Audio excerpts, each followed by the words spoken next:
Good morning, Mr. and Mrs. Carr. Just wanted to welcome you to my office here at the Atlantic Shores Group.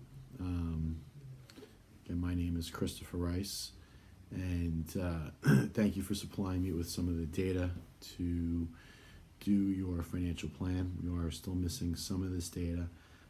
However, I have done a analysis of your portfolio and wanted to spend some time going over that today.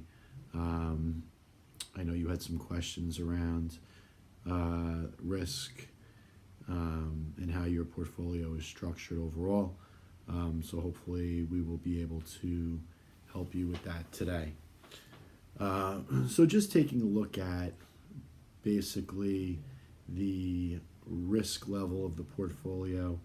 We like to measure risk in a measure of beta.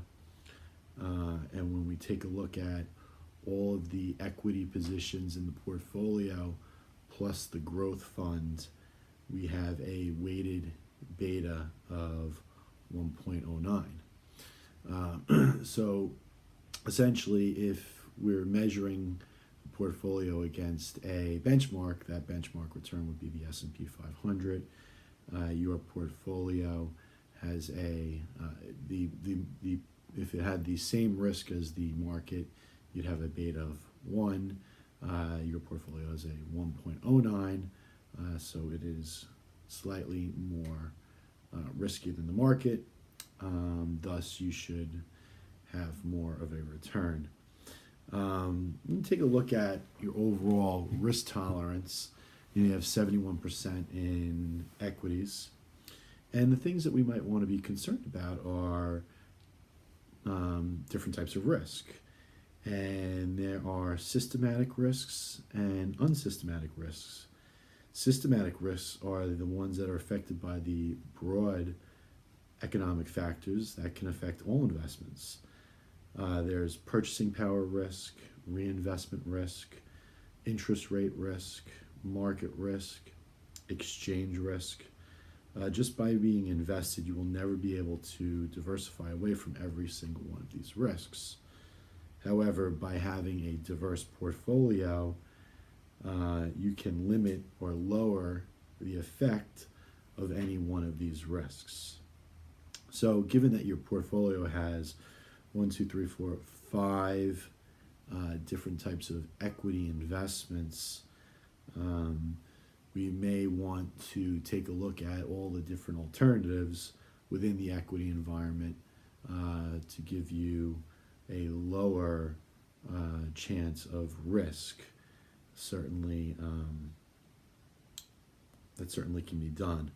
Unsystematic risk is risk associated with a single security, bond, or company. This is easier to avoid. We tend to focus on your overall asset allocation as opposed to single stock security risk.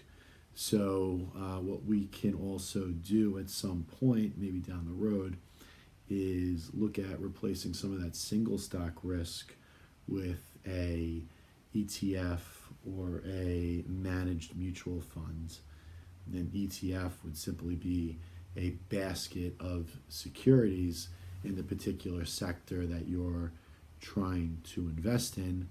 Good thing about an ETF is that you're not going to have exposure to a single stock risk environment, whether it be a default on a bond or a company misses earnings, so on and so forth. So from a risk perspective, the portfolio is overly weighted in equities with 71% in stock. The asset allocation is of a moderate investor would normally want a little less exposure into equities. Also, you have a large amount of cash. Because you have so much cash, it's not earning a return, and when you apply it towards funding your goals in retirement, this can decrease your purchasing power going forward. The bond risk in the portfolio are U.S. government bonds. So U.S. government bonds, we feel that that is the safest asset class in terms of default risk. Now, you still have interest rate risk. So if interest rates were to go higher, the price of these bonds could go lower. However, if held to maturity, you would get back your full principal, and that's backed by the full faith and credit of the U.S. government.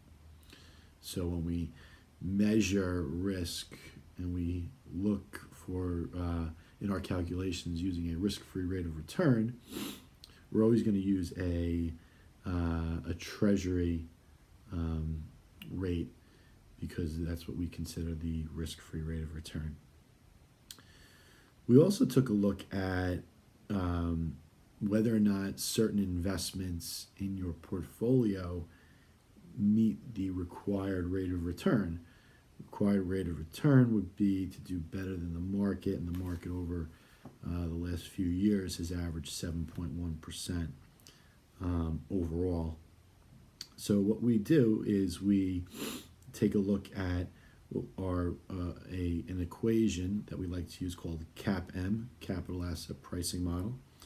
And essentially what that is we measure the required return, and if it is better than the required return, which would be the risk-free rate of return, plus the market return minus the risk-free rate of return, and you multiply that times the portfolio or the securities risk, which is their beta. So for stock A in your portfolio, you have a 8.74%, so that meets the requirement. Stock B has 7.1. I'm sorry, stock B has 2.7. That does not meet the requirement. Stock C has 4.93. That does meet the requirement. I'm sorry, does not. Stock D has a 9.81. That certainly meets the requirement.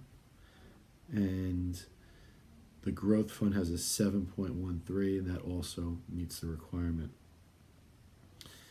Lisa would also, I'm sorry, I understand that you would also like to know which stock in the portfolio has the best risk-adjusted return using the Trainer ratio and the geometric return. So what we need to figure out first is what the geometric return is on each one of these securities. So geometric return is interesting because it assumes that you are reinvesting the returns that you earned in the first period and compounding those returns over time, which is much more of an accurate return than an arithmetic return. And we simply do that by multiplying those returns, okay, over the years.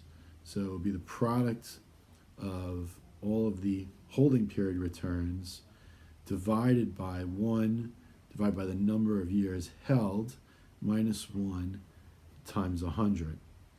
Stock A has a geometric return of 7.37. Stock B has 2.89. Stock C has 5.74. Stock D is 10.13. And the growth fund has 8.12. Now to calculate the Trainer ratio. Trainer ratio is risk minus risk-free rate of return divided by the beta. And stock A has 4.67. Stock B is 0.99. Stock D is 6.78. And the growth fund is 5.32. So according to the Trainer ratio, stock D has the best risk-adjusted return. And that essentially concludes the portfolio review. What I'd like to do is see how this portfolio is matched against some of your goals, like retirement and so on and so forth. And really assess if this is the type of risk that you need to be taking in order to achieve your goals. But in terms of just a standalone asset allocation review and risk review, I hope I've answered some of your questions. Thank you. This is Chris Rice, Atlantic Shores Group, and I look forward to meeting with you again. Thank you.